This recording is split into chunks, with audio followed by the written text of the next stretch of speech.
thank you so much for talking to us, ma'am. As we know, the verdict was just read, and we did get a guilty verdict. I want to know your thoughts and how you're feeling, and where do we go from here? Personally, I'm glad that Austin's family can have peace now, and that they can hopefully find strength in God during this time.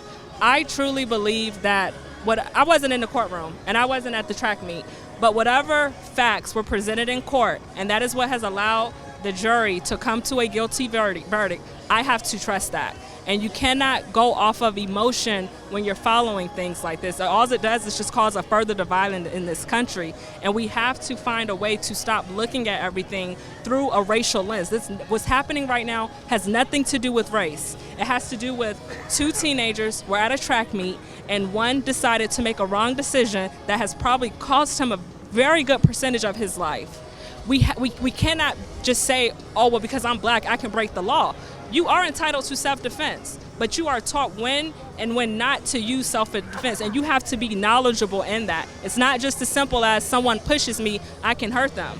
That's not how self-defense works. And so if the jury had the evidence, and that's what has allowed them to come to that verdict, that's what I trust. And I am glad that the McCall family can move on now and find peace during this time. One of the things is I've been out here, there's so many people that are angry, black folks, white folks.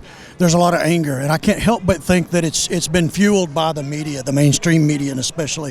Why do you feel like they want a rift, a racial rift, and do you feel like that's true? Personally, I do.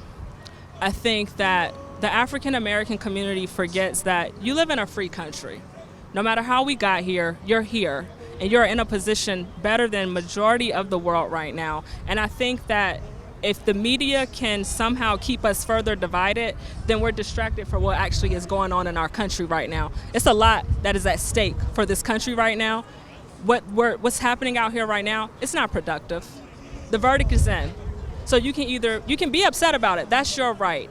But to cause chaos, and that's one thing I dislike about mainstream media. They pick and choose what to publish. They pick and choose what to say. And based on what they say, it gears it towards a certain community who is considered oppressed and victim. But what they fail to realize, they're not. The media just teaches society that. And if you have everyone watching it, then that's what we left with. They paint the white man as the evil person who's racist 24/7, and then they paint a black person who's oppressed and has just been a victim for the rest of their life. And if they don't fight each other, then this one community feels like they can never get through racism, and then another community feels like they have this thing on their back that they have to feel bad about what's happening in that country. And it's not fair to either party at all.